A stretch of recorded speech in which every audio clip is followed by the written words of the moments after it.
दोस्तों, आप लोगों को यह तो मालूम होगा कि हमारे हिंदू समाज की सबसे बड़ी कमजोरी है जात पात का भेदभाव करना। और इन्हीं आपसी भेदभाव के कारण हमारा हिंदू समाज हजारों वर्षों तक गुलाम बना रहा और हमारे देश हिंदुस्तान पर मुगलों ने हमला किया। तब मिलकर साथ लड़ने की बजाय हम लोग आपस में बट गए थे और यह खुलासा किया गया था कि जो क्षत्रिय है वह लड़ेगा और जो नीची जाति का है वह बैठकर तमाशा देखेगा। जिन्हें हम नीची जाति का कहकर अपमानित करते रहे और चमार कहकर अछूत कहते रहे और यहाँ तक कि बड़े पूर्वज इन्हें छूने से भी कतराते रहे, लेकिन असल में वो लोग चवर वंश के क्षत्रिय हैं। इस बात का खुलासा डॉक्टर विजय शंकर ने अपनी एक पुस्तक में किया। जब हमारे भारत देश पर तुर्कियों का शासन हुआ करता था, उस समय में चमार कहकर पुकारे जाने वाले इस वंश का भी भारत के पश्चिम भाग पर शासन हुआ करता था और इस वंश के राजा चवर सेन थे।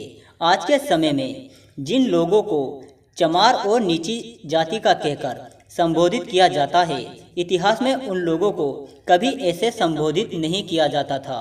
प्राचीन काल में ना तो चमार शब्द पाया जाता था और ना ही इस नाम की कोई जाति भी थी।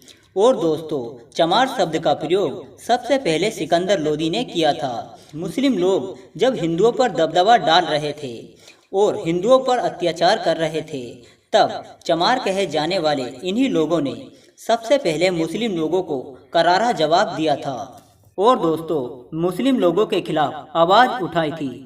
चमारों लोगों को दबाने के लिए सिकंदर लोदी ने बलपूर्वक उन्हें चरम के काम में डाल दिया था और उन लोगों का अपमान करने के लिए चमार शब्द का प्रयोग किया था। चमार कहलाने वाली इस जाति के गुरु संत रैदास, जिन्हें आज रविदास के नाम से जाना जाता है, उन्होंने सारी दुनिया के सामने मुल्ला फकीर को लड़ाई में हरा दिया था। मुल्ला फकीर ने अपनी हार मान ली थी और वो हिंदू बन गया था, लेकिन सिकंदर लोदी गुस्से से आंख बबूला हो गया था और उन्होंने संत रैदास को जेल में डाल दिया था। उसके बाद चवर सेन के इन वीरों ने दिल्ली को चारों तरफ से घेर लिया था और इसी के चलते सिकंदर लोदी को संत रैदास को छोड़ना पड़ा था। चवर वंश के इन वीरों ने कई बलिदान दिए, हिंदू धर्म का पूरा साथ दिया। और सोचने की बात तो यह है कि इतने जुल्म सहने के बाद भी इस वंश के वीर हिंदू ही बने रहे, जिन्होंने कभी इस्लाम धर्म को नहीं अपनाया। और हम चमारों हिंदुओं को अपने लोगों से ज़्यादा भरोसा अंग्रेज़ों पर था, जिन्होंने झूठ बोलकर हमारे ही लोगों को अछूत बना दिया। और दोस्तों, अगर आज हमारा हिंदू समाज टिका हुआ है, उसका कारण चवर वंश के ये वीर ही हैं। उन्होंने अपने आप को नीच कहलाना पसंद किया और दूसरों के नीचे काम करना पसंद किया, पर इस्लाम धर्म को कभी नहीं अपनाया। तो दोस्तों, यह सब जानने के बाद आप समझ गए होंगे कि हम चमार नीच और अछूत नहीं हैं। जय भीम, जय भारत।